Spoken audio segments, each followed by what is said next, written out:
لک الحمد یا اللہ الصلاۃ والسلام علیک یا رسول اللہ اما بعد۔ سلسلہ ہے تذکرہ اسلاف کا۔ اس مبارک سلسلے میں ہم اپنے اسلاف کا، اپنے بزرگوں کا ذکر خیر، ان کے یوم ولادت اور عرس کی تاریخوں پر کرنے کی سعادتیں حاصل کرتے ہیں۔ آج جس عظیم الشان شخصیت کا ہم ذکر خیر کرنے جا رہے ہیں وہ ہیں خلیفہ اعلیٰ حضرت تاج الفقہا حضرت علامہ مولانا حافظ و قاری مفتی محمد یقین الدین قادری رضوی بریلوی علیہ رحمہ۔ آج آپ کا ذکر خیر ہم اس مناسبت سے کرنے جا رہے ہیں کہ 2 جمادی الاخری 1353 ہجری کو حضرت کا وصال ہوا تھا۔ آپ کے وصال کی تاریخ پر آپ کی بارگاہ میں خراج عقیدت پیش کرتے ہوئے یہ بیان ہم آپ تک پہنچانے کی سعادتیں حاصل کر رہے ہیں۔ آپ سے عرض ہے کہ توجہ کے ساتھ پورا بیان سننے کی سعادتیں حاصل کیجیے۔ یہ بیان جس کتاب سے ہم پیش کر رہے ہیں آپ اس کتاب کا نام سماعت کریں، تجلیات خلفائے اعلیٰ حضرت۔ یہ اعلیٰ حضرت رحمۃ اللہ تعالیٰ علیہ کے خلفاء کی سیرت، خدمات و کردار پر لکھی ہوئی ایک عظیم الشان کتاب ہے۔ اسی کتاب میں تاج الفقہا علامہ یقین الدین بریلوی رحمۃ اللہ تعالیٰ علیہ کا تذکرہ ہے، ہم آپ کو پیش کرنے کی سعادتیں حاصل کر رہے ہیں۔ خلیفہ اعلیٰ حضرت تاج الفقہا حضرت علامہ مولانا حافظ و قاری مفتی محمد یقین الدین قادری رضوی بریلوی علیہ رحمہ کی ولادت مبارکہ 1308 ہجری 1899 عیسوی میں محلہ ملوک پور شہر بریلی شریف میں ہوئی۔ آپ کے آبا و اجداد قدیم زمانے سے بریلی شریف میں قیام پذیر تھے۔ آپ کے خانوادے کا تعلق خاندان رضا سے سیدی اعلیٰ حضرت کے دادا جان مجاہد آزادی مفتی اعظم روہیل کھنڈ علامہ مفتی رضا علی خان بریلوی رحمۃ اللہ تعالی علیہ کے زمانے سے رہا ہے۔ یعنی آپ کا تاج الفقہا علامہ یقین الدین بریلوی رحمۃ اللہ تعالی علیہ کا رشتہ خاندان اعلیٰ حضرت سے، اعلیٰ حضرت کے دادا کے زمانے سے الحمدللہ چلا آ رہا تھا۔ آپ کی تعلیم و تربیت کے تعلق سے لکھا ہے کہ جب آپ کی عمر شریف 4 سال 4 ماہ 4 دن کی ہوئی تو آپ کے والد گرامی بسم اللہ خانی کے لیے 1312 ہجری 1903 عیسوی میں سیدی اعلیٰ حضرت محدث بریلوی کی بارگاہ میں شہزادے کو لے کر حاضر ہوئے۔ یہ بھی ایک سعادت کی بات ہے کہ جو بچہ سیدی اعلیٰ حضرت رحمۃ اللہ تعالی علیہ کی بارگاہ میں بسم اللہ خانی کے لیے آئے، وہی بچہ بعد میں جا کر خلیفہ اعلیٰ حضرت بن گئے ہوں۔ آپ سمجھ سکتے ہیں کہ کم عمری میں اعلیٰ حضرت نے ان کو خلافت بھی دی، اور ان کی عظمت و شان بھی الگ سی ہی ہے کہ یہ جن کے ہاتھ میں، جن کے زبان مبارک سے بسم اللہ خانی کی، انہی کا بعد میں خلیفہ ہونے کی بھی سعادت حاصل پائی۔ الحمدللہ اپنے آپ میں ایک انوکھی بات ہے یہ۔ جی الحمدللہ سیدی اعلیٰ حضرت رحمۃ اللہ تعالی علیہ بسم اللہ خانی کراتے وقت خصوصی دعاؤں سے نوازا۔ کون جان سکتا ہے کہ آج جس کو اعلیٰ حضرت رحمۃ اللہ علیہ بسم اللہ خانی کرا رہے ہیں، آج جن کو دعاؤں سے نواز رہے ہیں، کچھ ہی عرصہ گزرنے کے بعد اس مقام کو پہنچیں گے کہ اعلیٰ حضرت رحمۃ اللہ تعالی علیہ انہیں خلافت سے نوازیں گے۔ الحمدللہ ان کی اپنی ایک شان ہے۔ سن شعور پر پہنچنے کے بعد محلہ کی مسجد میں ختم ناظرہ کے بعد حفظ قرآن شروع کر دیا۔ خدا داد ذہانت سے جلد ہی حافظ قرآن بھی ہو گئے۔ جی ہاں، پہلے جب مدارس کی کمی تھی تو مسجدوں میں ہی مدرسے لگتے تھے اور اسی میں ہی الحمدللہ لوگ علم دین حاصل کرتے تھے، حافظ بھی ہوتے تھے، عالم بھی بنتے تھے۔ کئی ایسے مساجد الحمدللہ ہوا کرتے تھے۔ علامہ یقین الدین بریلوی رحمۃ اللہ تعالی علیہ کا بھی یہی حال تھا کہ یہ اپنے محلے کی مسجد سے ہی درس ناظرہ ختم کیا، حفظ شروع کیا، اور ذہانت چونکہ تیز تھی، ذہن چونکہ تیز تھا، کم ہی وقت میں الحمدللہ آپ حفظ قرآن بھی مکمل کر لیے۔ حفظ قرآن کریم کے بعد عربی اور فارسی کی چند کتابیں پڑھنے کے بعد دارالعلوم منظر اسلام میں داخل ہوئے۔ فن قرأت اور درس نظامیہ کی تکمیل فرمائی اور 1332 ہجری 1923 عیسوی میں بعمر 24 سال سند فراغت سے آپ سرفراز کیے گئے۔ اساتذہ کرام میں آپ کے تاج الفقہا حضرت علامہ مفتی یقین الدین رضوی رحمۃ اللہ تعالی علیہ نے جن اساتذہ کرام سے استفادہ کیا، پڑھا، جن کی بارگاہ میں آپ نے شرف تلمذ حاصل کیا، ان کے نام کچھ یوں ہیں۔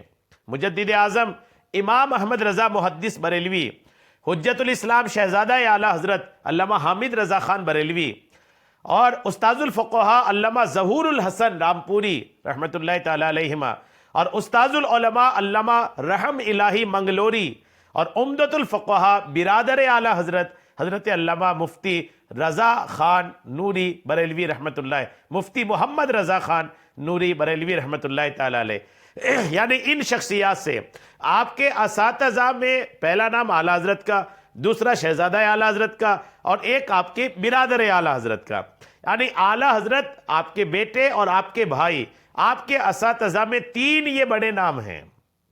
غور کیجئے کہ خاندان اعلی حضرت سے کتنا فیض علامہ یقین الدین بریلوی رحمۃ اللہ تعالی علیہ کو ملا ہوگا، کہ اعلی حضرت سے بھی فیض ملا، آپ کے بھائی علامہ مفتی محمد رضا خان ان سے بھی فیض حاصل کیا، اور شہزادہ اعلی حضرت حجت الاسلام سے بھی آپ نے الحمدللہ برکتیں حاصل کی، اور آپ کے سامنے شرف تلمذ آپ کو الحمدللہ حاصل ہوا۔ الحمدللہ علامہ یقین الدین بریلوی رحمۃ اللہ تعالی علیہ کی بڑی عظمت و شان ہے۔ آئیے مزید آپ کے تعلق سے کچھ باتیں سننے کی سعادتیں حاصل کرتے ہیں۔ حضرت تاج الفقہاء مفتی یقین الدین بریلوی رحمۃ اللہ تعالی علیہ ایام طالب علمی ہی میں سیدی اعلی حضرت محدث بریلوی علیہ رحمہ سے سلسلہ عالیہ قادریہ رضویہ میں مرید ہو گئے تھے۔ جی ہاں، طالب علم کے دوران میں اعلی حضرت سے مرید ہو گئے۔ فراغت کے بعد جب رضوی دارالافتاء سے آپ منسلک ہوئے تو حضرت مجدد اعظم نے آپ کے زہد و ورع، آپ اور علمی قابلیت کو دیکھ کر کے آپ کی تقوی، پرہیزگاری، نماز کی پابندی، شریعت کی پابندی، جب ان تمام چیزوں کو آپ نے ملاحظہ کیا اعلی حضرت نے، تو اسی کے پیش نظر شرف خلافت سے بھی اعلی حضرت رحمۃ اللہ تعالی علیہ نے علامہ یقین الدین بریلوی علیہ رحمہ کو سرفراز فرمایا۔ یوں وہ بچہ کہ جنہوں نے 4 سال کی عمر میں اعلی حضرت کے پاس بسم اللہ خوانی کے لیے آئے تھے، ایک وقت وہ بھی آیا اعلی حضرت کی حیات میں ہی کہ اعلی حضرت رحمۃ اللہ علیہ نے ان کو خلافت سے بھی نوازا، اور حضور حجت الاسلام علیہ رحمہ سے بھی اجازت آپ کو حاصل تھی، شہزادہ اعلی حضرت سے۔ سیدی اعلی حضرت نے اپنے 50 خلفاء کی فہرست میں آپ کا اسم گرامی 50واں نمبر پر اس طرح درج کیا ہے: جناب حاجی حافظ قاری محمد یقین الدین صاحب، ساکن ملوک پور بریلی، امام تراوی، اعلی حضرت مدظ اللہ العالی مجاز طریقت۔ جی ہاں، یہ جو اعلی حضرت نے خلفاء کی جب آپ نے خلفاء کرام کا نام لکھا، اس میں جو 50ویں نمبر پہ علامہ یقین الدین بریلوی کا نام لکھا نا، تو اس میں ایک لفظ ہے امام تراوی اعلی حضرت مدظ اللہ العالی۔ یہ ایک اہم بات ہے کہ اعلی حضرت رحمۃ اللہ تعالی علیہ جس عظیم شخصیت کے پیچھے نماز تراوی ادا فرماتے تھے، وہ یہی علامہ یقین الدین بریلوی رحمۃ اللہ تعالی علیہ کی ذات ہیں، اعلی حضرت کے امام تراوی ہیں آپ۔ حضرت تاج الفقہاء علامہ مفتی قاری یقین الدین قادری رضوی بریلوی علیہ رحمہ فقہ و فتاوی پر گہری نظر رکھتے تھے۔ یہی سبب ہے کہ سیدنا اعلی حضرت محدث بریلوی علیہ رحمہ نے فراغت کے بعد ہی اپنی تربیت میں رکھ لیا، جس کا ثمرہ اور جس کا پھل اور نتیجہ یہ ملا کہ فقہ میں آپ کو کامل دسترس حاصل ہو گئی، اور ایک مستند فقیہ کی حیثیت سے آپ معروف اور مشہور ہوئے۔ آپ ایک بہترین قاری قرآن اور حافظ قرآن الحمدللہ تھے، حافظ فرقان حمید تھے۔ قرآن مقدس کو فن تجوید کی رعایت کے ساتھ تلاوت فرماتے تھے۔ یہی سبب تھا کہ رمضان شریف میں رضا مسجد میں ختم قرآن آپ ہی کیا کرتے تھے۔ اگر آپ نے درسگاہ سنبھالی ہوتی تو آج آپ کے تلامذہ کی ایک کثیر تعداد ہوتی۔ رامپور کی سرزمین سے جب طیب عرب مکی نے ترک تقلید وغیرہ مسائل پر قلم اٹھایا تو آپ نے اس کے رد میں ایک مبسوط رسالہ تحریر فرما کر اس کے فتنے کا مسکت جواب دیا۔ حضرت حجت الاسلام علامہ حامد رضا خان بریلوی اور حضرت مفتی اعظم ہند سے بے انتہا محبت اور عقیدت آپ فرمایا کرتے تھے۔ یہ حضرات بھی انہیں محبت کی نگاہ سے دیکھا کرتے تھے۔ مسائل شرعیہ کے سخت پابند تھے، زہد و تقوی میں نمایاں مقام رکھتے تھے، فتویٰ نویسی میں مہارت تامہ حاصل تھا، استفتاء کا جواب بہت ہی سنجیدگی اور متانت سے دیتے تھے۔ آپ ایک بہترین مفتی، مایا ناز مصنف، قابل قدر فاضل اور متبحر عالم دین تھے۔ آپ سے زمانہ نے علمی استفادہ کیا ہے، علم و فن اور فکر و تدبر میں امتیازی مقام رکھتے تھے، اور اللہ تعالیٰ نے حج بیت اللہ کی سعادت اور زیارت روضہ کی عظمت سے مالا مال فرمایا تھا۔ حضرت تاج الفقہا علامہ یقین الدین رضوی علیہ رحمہ سیدنا اعلیٰ حضرت علیہ رحمہ کی ایک کرامت بیان کرتے ہوئے لکھتے ہیں کہ بہت عرصہ ہوا اعلیٰ حضرت رضی اللہ تعالیٰ عنہ اس مکان میں تشریف رکھتے تھے جس میں آج کل حضرت حسن میاں تشریف رکھتے ہیں۔ میں ملوک پور میں اپنے یہاں کی مسجد میں ظہر کی نماز سے فارغ ہو چکا تھا کہ دل میں یہ خیال پیدا ہوا کہ حضرت کا لفظ عام طور پر استعمال کر سکتے ہیں یا نہیں۔ قصد کر لیا کہ ابھی یہ جا کر دریافت کر لوں گا۔ عصر سے کچھ پہلے در دولت پر حاضر ہو کر دروازہ کھٹکھٹایا۔ خادمہ مجھے دیکھ کر واپس چلی گئی۔ چند منٹ کے بعد حضور تشریف لائے۔ مبارک ہاتھوں میں کتابیں اور قلمدار اور پان کی تھالی تھی۔ غلام نے کتابیں قلمدار لے کر حضور کے بیٹھنے کی جگہ رکھ دی۔ حضرت نے پان کی تھالی غلام کے سامنے رکھ کر فرمایا، حضرت ملاحظہ فرمائیں۔ یعنی جس مسئلے کو علامہ یقین الدین بریلوی رحمۃ اللہ علیہ پوچھنے کے لیے آئے تھے کہ یہ حضرت کا لفظ سب کو بول سکتے ہیں کہ نہیں، تو اب وہ جب آئے نا، اعلیٰ حضرت جب باہر آئے، بیٹھنے کی باری آئی اور پان سامنے رکھا، اور اعلیٰ حضرت نے علامہ یقین الدین بریلوی سے فرمایا کہ حضرت ملاحظہ فرمائیں۔ یعنی آنے والا کس سوال کو لے کر آیا ہے، اعلیٰ حضرت رحمۃ اللہ علیہ اس شخص کو دیکھ کر کے ہی ان کے سوال کو بھی پڑھتے تھے اور ان کے جواب بھی عطا فرماتے تھے۔ ایک ولی کی شان ہے یہ۔ اس سے پیشتر کبھی یہ الفاظ نہیں فرمائے تھے۔ علامہ یقین الدین بریلوی کہتے ہیں کہ اس سے پہلے کبھی ایسا نہیں ہوا تھا کہ اعلیٰ حضرت رحمۃ اللہ تعالیٰ علیہ نے ان کے لیے یہ حضرت کا لفظ استعمال کیے ہوں، ورنہ غلام کے دل میں یہ خیال ہی پیدا کیوں ہوتا۔ حیات اعلیٰ حضرت جلد اول صفحہ 526 پر بھی یہ کرامت مذکور ہے۔ اور دوسرا واقعہ یوں بیان فرماتے ہیں علامہ یقین الدین بریلوی رحمۃ اللہ تعالیٰ علیہ کہ میرے برادر معظم حاجی حافظ محمد حسین الدین صاحب سفر سے تشریف لائے۔